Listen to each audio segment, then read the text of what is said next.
Hello, everybody. Welcome back to Highland, a Beavis and Butthead Rewatch podcast. What up, humans? My name's Chris Paw. And I'm Drew Mulkins. Today we're here to discuss the episode Frog Baseball, the pilot of Beavis and Butthead. Yeah.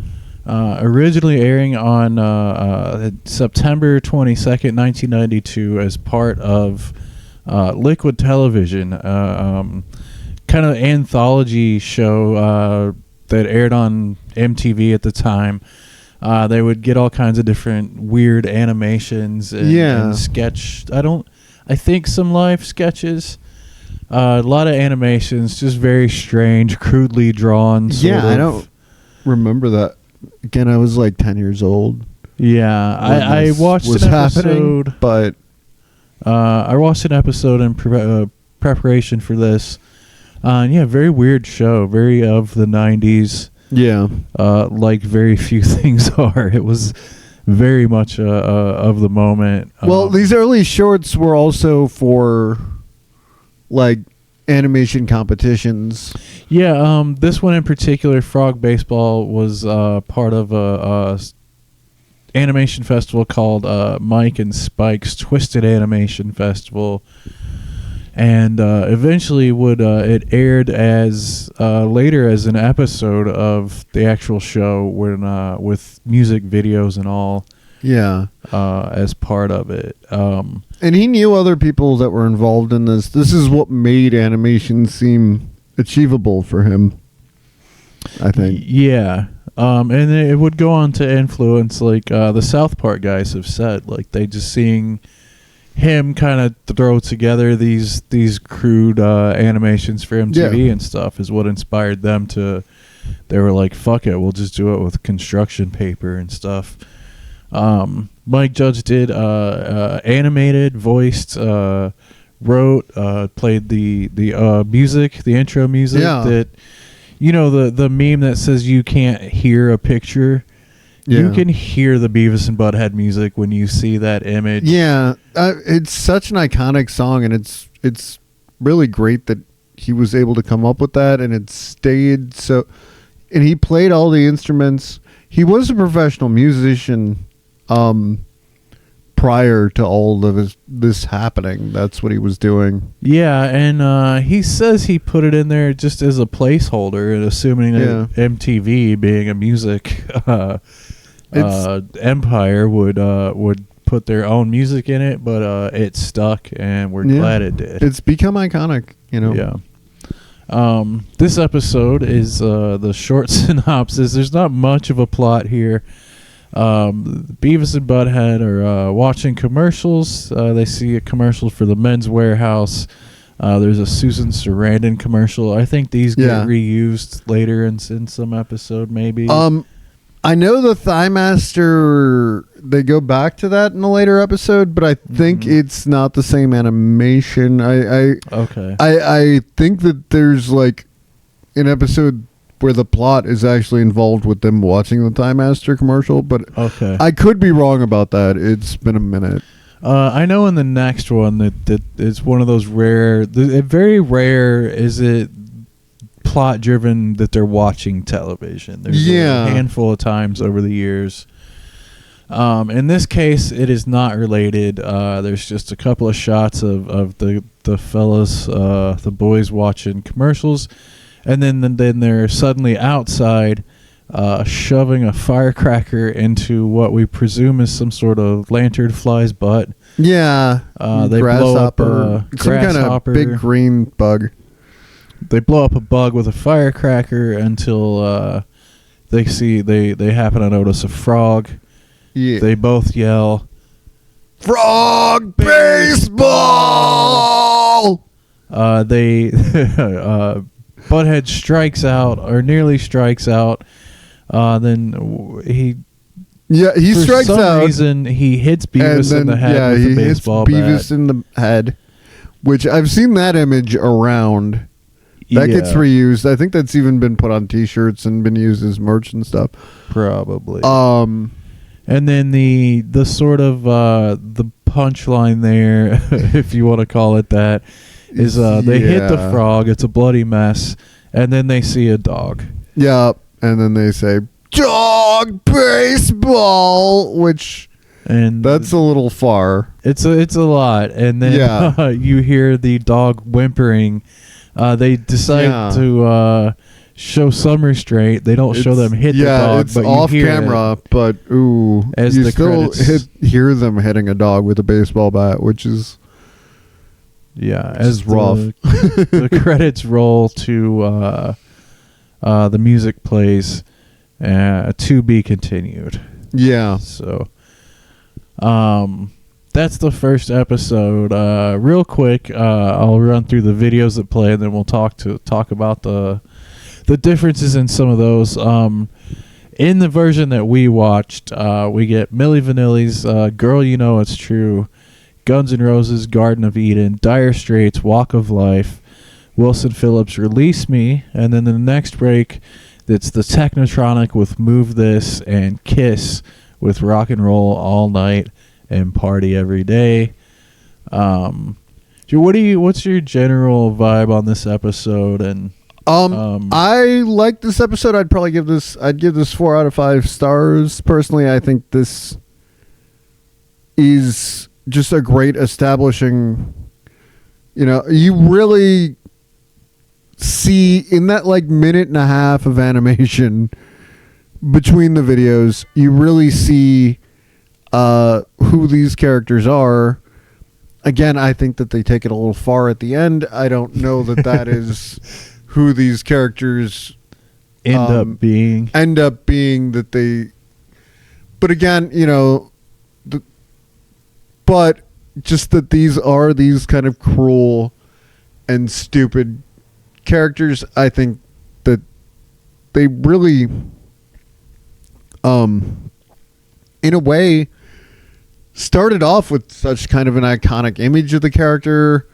Even their look hasn't changed very much since this. Iron Man, being a song that they sing, is, I think it's the best remembered of all the different, because they do that all the time where they're singing. Yeah, they do the. And I think that's the best remembered one, and that comes from Frog Baseball. So they had kind of this iconic image right from the go. Yeah, you get their future serial killers. Yeah, in this very early episode, including the head injury for Beavis, which is a big part of the becoming a serial killer later in life, along with harming animals. But you really get this introduces the version of the boys that Mike Judge has sort of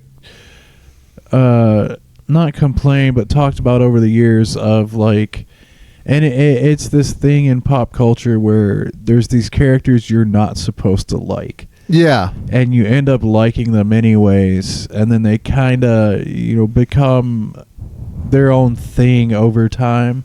Yeah. But the early version of these characters, Mike Judge was making fun of a type of person he knew, and I think that we all knew in the 90s and probably now.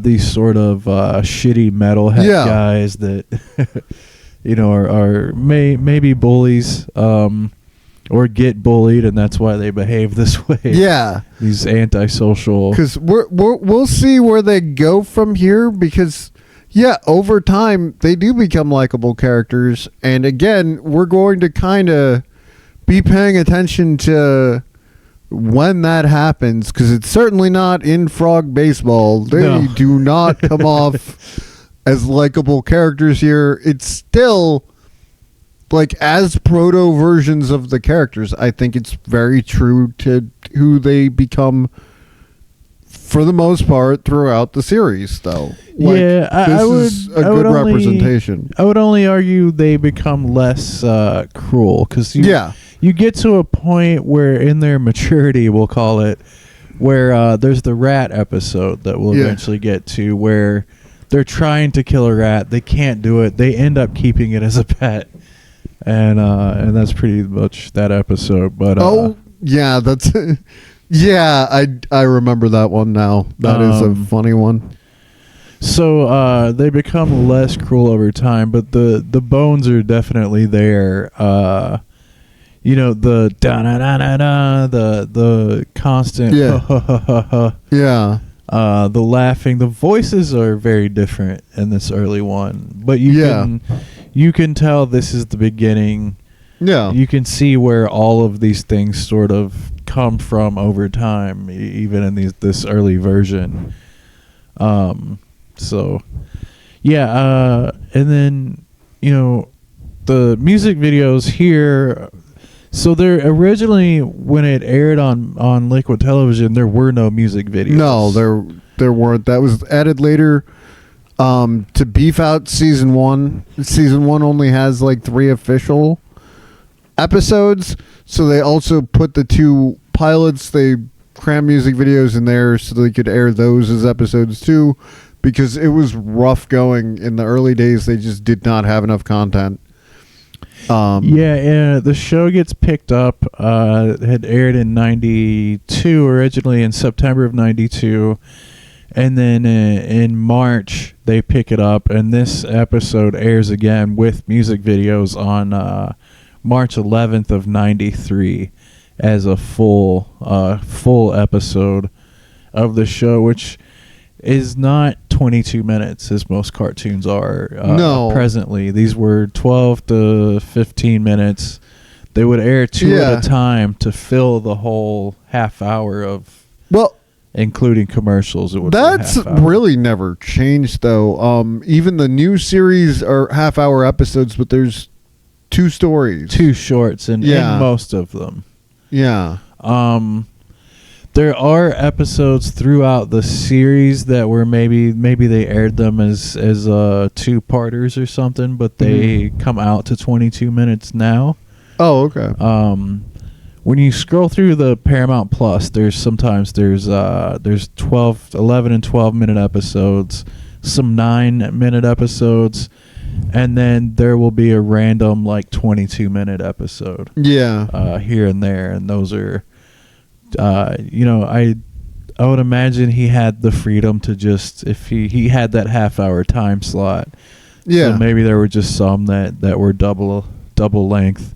Yeah, that's including videos, and Paramount does different things with videos depending on rights and stuff, and we'll be talking about that as we get to the specific episodes. Yeah, Paramount's tough. That's a tough place if you're trying to watch them all. A lot of fans would argue the Mike Judge collection is the one you want to watch anyways, which is represented as, I think it's listed as season 8, 9, and 10 on Paramount Plus, if that's where you're watching them. A lot of these, like Frog Baseball, are not on Paramount. No, not at all. And have never had anywhere. Any official releases. Although it's on Paramount Plus, there's an empty spot for it, because Give Blood is listed as episode 4 of season 1. Yeah, they which do, means if they filled in everything that was supposed to be filled in, then Frog Baseball would be listed as episode 1 of season 1, I believe. But yeah, I think they list the overall number episode it is. Yeah. Like when they jump seasons, that number would continue to go up rather than start over. Yeah, because without the pilots, season 1 only has 3 episodes. So even the fact that episode is listed as 4 implies that in Paramount's mind, these first 2 episodes are episodes. They count them, as episodes because of the when they used them as full episodes there in March the following year. Both this one and the next one we'll be talking about Peace, Love, and Understanding. Do you have anything to add before we get into the music videos? No. As far as the plot or anything. No, there's not a lot like the animation in between the videos is probably 2 to 3 minutes long. So there's not a ton to really cover in this one. Yeah, there's not a whole lot to Again, it. I think it's just the solid characterization that really is kind of the striking thing with Frog Baseball. Yeah, it's crazy how in so little you can see so much of what the characters would become. Yeah. So in this one, there are different versions of the music videos. Usually, when they would re-air these episodes on MTV Europe, they would end up with different music videos that were maybe popular there, had different rights setups. Wikipedia had an A version and a B version, and the listing that we have, or the version we watched, is not either one of them. It's closer to version B, but it had like Technetronic and Rock and Roll All Night Long were not in version B. Those were in version A, but not even in that order. And there's a couple songs like Legs was listed. 9 Inch Nails had like a hole was listed. Neither one of those were in the version that we watched, but those were in version B, which starts with the Milli Vanilli.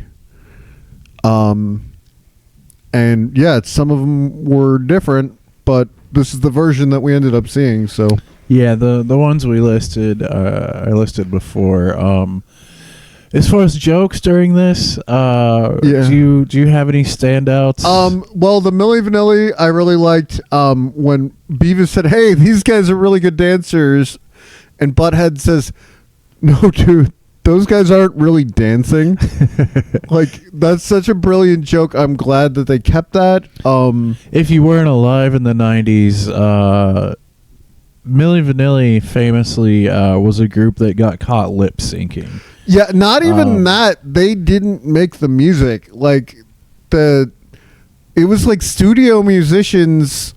That's really, it bothers me that I still don't know who made the music, but they basically hired 2 male models to go on stage and lip sync and accept awards and like show up on late night talk shows and act like they had achieved something when they didn't. To be the face of this music group. And it was a huge deal when they were busted at the time. Like, people didn't, the lip syncing, I know, obviously it happens in in music videos and such. Sometimes in performances, I know there's been some speculation that some of the big Super Bowl performances have been lip sync deals, and maybe it happens more now, but at the time it's a little different to me when you lip sync over your own voice, right? Yeah, that's what opposed to somebody else's. And as far as I know, Milli Vanilli is the only like real big case of them doing this with a person that really had nothing to do with like the recording of the music, as far as I know. A completely fabricated super group here, or not super group, but not like the Gorillaz musicians, like a different, like just completely made up. Yeah. So that's where that joke comes from. That's gonna be the interesting part of this, is like, how much of this stuff do people actually still know? If these jokes work. The other one I think we both laughed at pretty hard was the Wilson Phillips video where Beavis says, your parents were the Beatles. Yeah, that's such a good joke because they were the Beach Boys. And that's great. And that's what you would expect 2 metalheads to know about Wilson Phillips. And I did like all the comparisons. They kept saying the Dire Straits sounded like the Ice Capades music or circus music. And they say these guys are hippies. And they just kind of keep slam dunking on Dire Straits. And it's kind of great. Yes. Guns N' Roses, they go from they're very high on Axl Rose at first. You know, Axl rules. Yeah. But by the end of the song, Butthead says, "I could kick Axl's ass." Yeah. And I agree. I think I could kick his ass too. They keep. It's a very fast song, and they keep fake singing along like that's pretty funny too. That's good stuff. Yeah. The crazy thing about the videos is it would just be Mike Judge in a booth watching videos doing the characters, and so they're much smarter during the jokes about the videos. They turn into a couple of guys just pitching jokes. Very often. There's one that stands out in my mind, especially where you really see that in action. It's a one in the reboot. They're watching Teen Mom, and Beavis just starts teeing up on this girl and does about 5 jokes in a row that are just roasting the girl in the show, and also some of the Jersey Shore ones. We'll get to that eventually, but Beavis turns into a regular Jerry Seinfeld during some of these segments, or Jeff Ross, just roasting the shit out of the people in these videos. Beavis and they have some license to do that just because it is so funny. I think it doesn't have to be consistent because it's so funny. Yeah. It's if you like Mystery Science Theater, it's very much in that vein of things. Maybe I don't know which was first, but Mystery Science Theater was first, because again, I've been watching a lot of Mike Judge interviews lately in preparation for this podcast, and it was definitely a huge influence on this happening, and including these music videos in the show. And then finally the last 2 videos, because those were all in one segment, and then you get a bit of animation, and then it's back to music videos where they watched the Technetronic move this.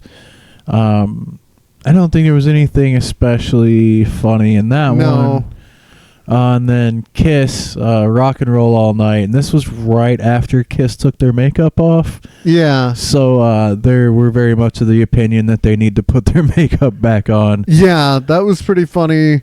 But for the most part, they really appreciated it and just kind of headbanged a lot. Some of these videos where they like the song, they will just makes sort of kind of less funny. They'll do one of they'll throw up the goat, and they'll just really enjoy it. And it's great to see. But I like the roast.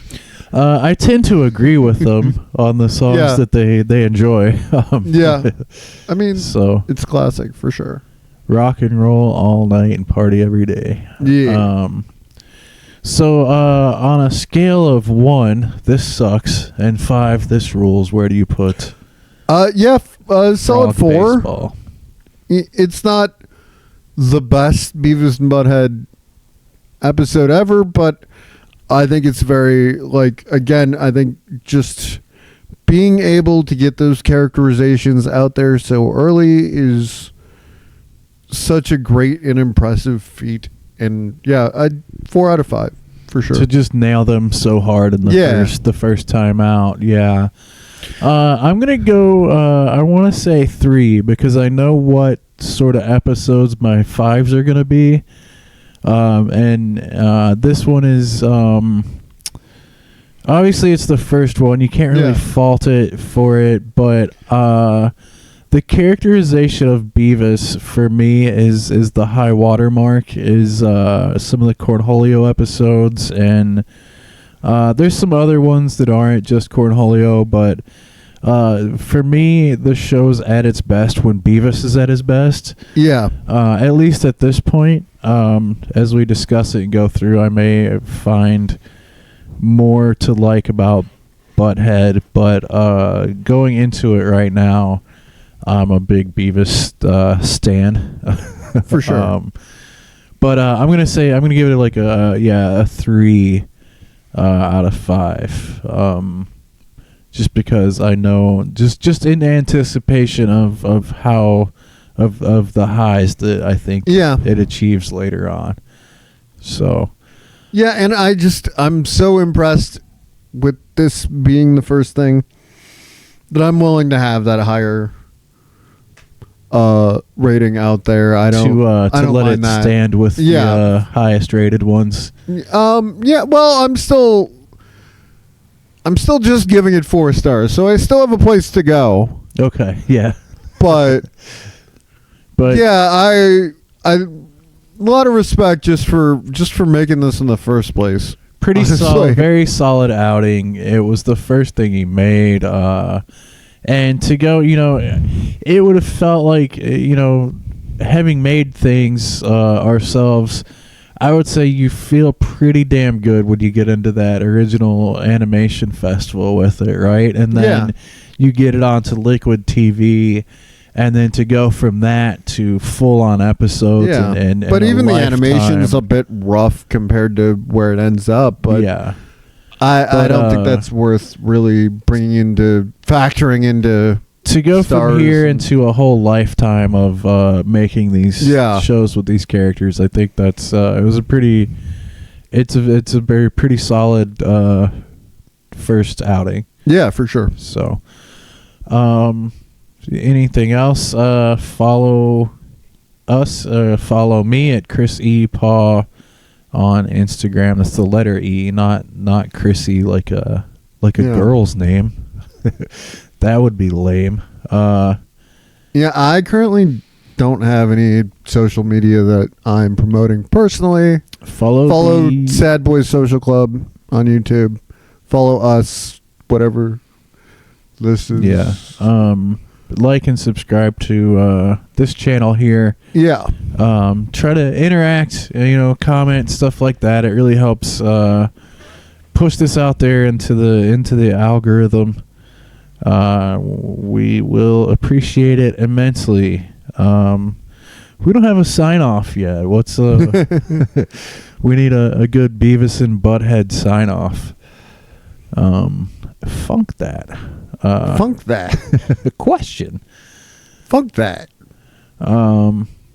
Adios for now.